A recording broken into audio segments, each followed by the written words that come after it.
मुफ्ती तुफैल राजी साहब की दिलचस्प और इस्लाही बयानात सुनने के लिए चैनल सब्सक्राइब करें, बेल आइकॉन दबाएं, वीडियो लाइक और शेयर करें। जज़ाकल्लाह खैर। सړي ته پته ولګي علم راغی نو د هغې نه بعد فورن توبه وباسي، فورن توبه. هسې نه چې دی وایي چې مړه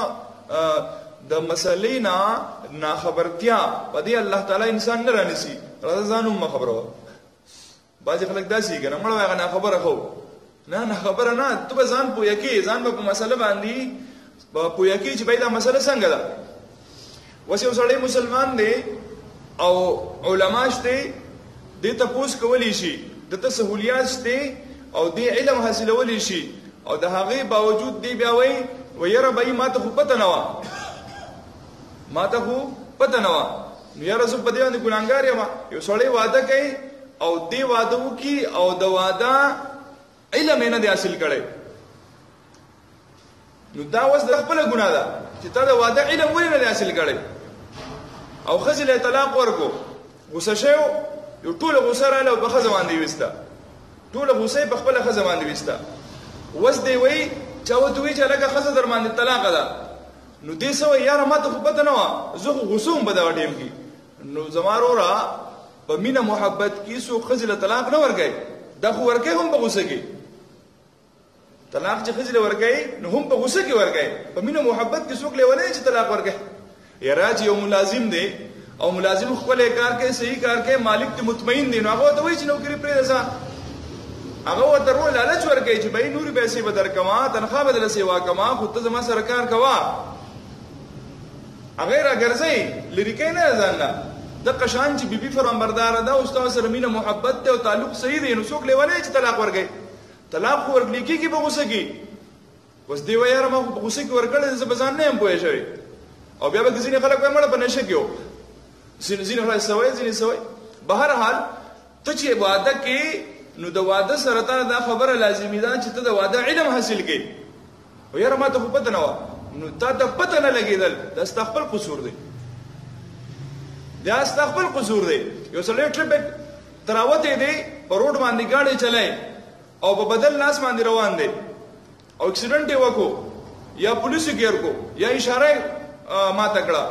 او دې پولیسو راګیر کو، دې ورته وایي چې یاره تاسو ګوره خفه کېږئ، ما تاسو ډېر ښه خلک یئ او زه هم ډېر ښه سړی یم، ګورئ خو ما ته ګورئ پته نه وه د ټرفیک د اصولونو. هغه به ورته وایي چې بھائی ډبل یې جرمانه کوي،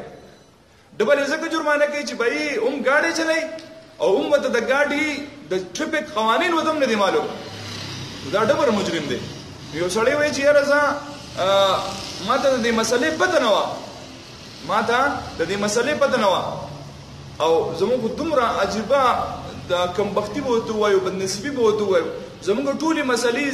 زی راشي ډز جو ښځې له راورسي. معمولي خبره او ته په ما باندې داسې، ته په ما باندې داسې. هلکه ستا د ښځې څه قصور ګڼی؟ ستا ښځه په انتظار کې په کور کې ناسته ده، تا له چې پخی، ستا روټۍ بندوبست کوي، ستا د سالن بندوبست کوي، ستا د کپړو بندوبست کوي، د پیزارو بندوبست لګوي، په دې انتظار ناسته ده چې زما خاوند کور ته راشي ستړی وي، چې زه به څه داسې طریقه وکړم چې زما د خاوند زما نه خوشحاله شي. او چې کله خاوند راغی کور ته نو زر درځله ولې اوبو ته پیش کړي، اوبه وڅښه، چې دله پوخ کړم په منډه. او دا زنانه غریبه نه ده خبر چې زه مې خپل خاوند په بازار کې طلاقه کړې یم په 100 روپو باندې، په 100 روپو باندې، او بس قسمونه به خوري په خپل مال باندې. هلکه په ما باندې به ښځه دسي، هلکه دې ښځې څه قصور ګڼی؟ ستا د ښځې قصور دا دی چې دا ستا خیال ساتي، ستا عزت کوي، ستا یو سهولت دی، بې پیسو دوبي دی، بې پیسو پالشي دی، بې پیسو کوک دی، بې پیسو څوکیدار دی، بې پیسو ستا د ماشومانو ټیوشن سنټر دی، ماشومانو تربیت کېږي روان دی، ماشومان د سبقونو ویلي کېږي روان دی. اخر د دې ښځې قصور خو راته وښیه، دا قصور دی. یاره زه غوسه شوی وم، ته غوسه شوی وې نو ستا په غوسه کې دا ستا د ښځې څه ګناه ده، ګناه خو راته وښیه. ډېر بدبخته خلک داسې په خپلو وړو معاملاتو کې، که مټې معاملې که وړه معاملې، دنیا معامله به دنیا کې ده که نه، نو دنیا ورګوړي، دا حقیر ده. نو ته د هغې دپاره دومره مقدسه رشته، دومره لویه مقدسه رشته ده. بعضې بېوقوفه خلک وایي چې یاره د مور خبره ومنه او ښځه دې پرېږده. نه، ښځې له خپل مقام ورکړه، مور له خپل مقام ورکړه. د ښځې د خپل مقام دی، د مور د خپل مقام دی. بعضې بېوقوفه خلک به راشي د مور په خبرو کې راشي او ښځې له طلاق ورکړي. هلکه څه چل دی څه ګناه ده مړی سي نو خو یاره مور مې خفه وایي مور دې خفه ده مور دې خوشحاله که د مور دې عزت وکړه احترام وکړه لیکن ښځې له طلاق نشته چې ته راځې او ښځې له طلاق ورکړې. ولې څه چل دی ګناه څه ده د هغې غریب چا د خپل لږ ټوکړه راغستې ده او هغه ټوکړه ستا حواله کړې ده هر پلار ته هر سړی په خپل له باندې لاس کېږي لور څونه خوږی رښتیا ووایه ده لور څونه خوږی او دغه سړي په پوره خلکو کې په پوره معاشره کې د دنیا خلک وو مالداره خلک وو ښایسته خلک وو او دا خلک به راتله او تپوسونه به یې کول هغه یې نه زه خپله لور چاله نه ورکوم. هلکه به یې څه نخرې کوې مړه یار ته به یې چاله ورکوې شهزاده به ولې راځي هغه په خپل ذهن کې وایي او شهزاده به ولې راځي او دغه ستا اسخر چې کوم دی د یو شهزاده ته تصور کړې او تا له د خپله لور درکړه او چې کله دا لور را رخصتېږي که نه دا لور چې کله د کور نه وځي او دا پلار ولا په سر لاس نشي خو د جړ لړای درد کوي یاره زما دا ګډای زما دا لولکۍ زما دا ښایسته لور دا به زما د کور نه وځي او همیشه لپاره د بل چا په کور کې وي. یاره لږ څنګه جینۍ چې پیدا شي که نه هر مور او پلار اولنی سوچ یې دا یاره دا به چاله ورکړو د دې لپاره به زه کوم داسې ښایسته ځګې مقررومه چې زما دا لور باندې خوشحالي رور خپلې خور ته په دغه ورځ نشي کتلی په کومه ورځ باندې چې د خور رخصتي رونه جاړې غواړ تره نشي کتلی ماما نشي کتلی او هغو ټولو په دې هلک اعتماد وکړو چې یاره مونږ د خپله ګوډۍ د خپله لور دا مونږ ورکوو دې هلک له ځکه چې مونږ ته دا خوښ دی او چې کله دې ورته راله دې شهزاده ته دې خاپیري ته دې ښکلې ښایسته انسان ته چې کله دله هغه جینۍ راله ماشومه وله راله نو ده به دلته ظلمونو باران شروع کړو دلته خواښې چې کوم دی هغه باو شو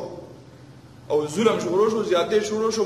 هغه ماشوم هغې چې ته په کور کې چیم نه دی پخ کړی او دلته د هر خبرې چې کوم دی ګیله ده د هرې خبرې ګیله ده هغې غریب باندې په کور کې چا ځای نه جارو کوو وایي نه دا مېلمنه ده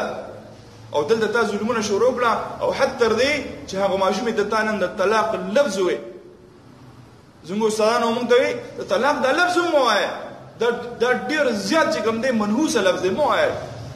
دا په خوله هم مراولی او زمونږ خلک چې کوم دی په جوش کې راشي او دغه ماشومه چا چې پې سود کړی دی یو ګفټ یې ول ورکړی دی او دغه ښایسته ماشومه دا چې کوم دی څه کوي هلکه بهي هره مور چې ګرځي که نه د خپل زوی لپاره څه وایي یاره ښایسته جینۍ چېرته ده نه معلوم خو دا هغه ښایسته جینۍ وه که نه ته چې پسې ګرځېدې وسې چې نه شو زموږ استاد محترم دی مولانا جمیل صاحب ابرو د حاجي صاحب ته لګیا وم مونږ هلته مرکز کې ناست وو کار کېدو نو حاجي صاحب سره مې خبرې کولې مې حاجي صاحب زمونږ مولانا صاحب انګور مفتی جمیل صاحب الله تعالی دې خبر د نور نه ډک کړي اوس وفات شوی زموږ استاد شیخ الحدیث وایي زما انګور د خپل پلار کره لاړه چې کله لاړه نو یو ورځ دوه را نه و تېره چې زما هغه کم د انګور هغه پلار مې و وایي هغه رینګ وکړو ما ته یې ویل چې مولانا صاحب دا زما په دې لور دې څه جادو کړی انګور یې ده ها زما په دې لور دې څه جادو کړی ما ورته چې ولې وایي چې جینۍ راغلې ده او جاړي وایي موږ ورته چې ولې څه چل دی وایي چې زه خپل بابا له ځمه داسې سخرانه مې په دنیا کې زه خپل بابا له ځمه او خپل پلار کره دی د خپل پلار په کور کې ده صرف مېلمنه تللې ده او جاړي د خپل سخر پسې چې زه زما د خپل بابا خواله زما خپل بابا یاد کړی دی داسې خوش قسمته خلک هم شته دا کوم بچی چې راغلی دی دا چا په سترګو راغلی دی او ته دلته د بو جوړ شوی او معمولی خبره ستا دغه جینۍ په کور کې څه نه خبر نه ده او سړي په لږو پیسو باندې بهر چې کوم دی ښځه طلاقه کړې ده به ځان هلکه دنیا معاملات کوه خیر دی هغې اجازت دی لیکن ولې څه ضرورت دی چې ته لږ او هغه چې کوم دی په معمولي خبره دې طلاقه کړه اوس د هغې غریبې زندګي چې کوم دی ته ورکړه نو کم از کم د دې خبرو نه پرهیز کول پکار یو سړی دا وایي چې یاره ما ته علم نشته یو سړی دا وایي چې ما ته علم نشته نو اول ته چې کم کار کوې د هغې اول علم زده کړه مونځ کې د مانځه علم زده کړه زکات ورکوې د زکات اول علم زده کړه ته واده کې د خدای د هغې اول علم زده کړه چې بھائی واده څنګه کېږي د واده څه احکامات دي د احکامات زده کړه ته دې نه خبر نه یې چې بس روز په کوم طرف لاړې چا په کوم طرف په مخه کړې او ستا خپل چې کوم دی د طبیعت مرضي ده چې بچا باندې ظلمونه کول جو بس ستا د اختیار دی نه داسې نه ده نو الله تعالی فرمایي چې حتی یبین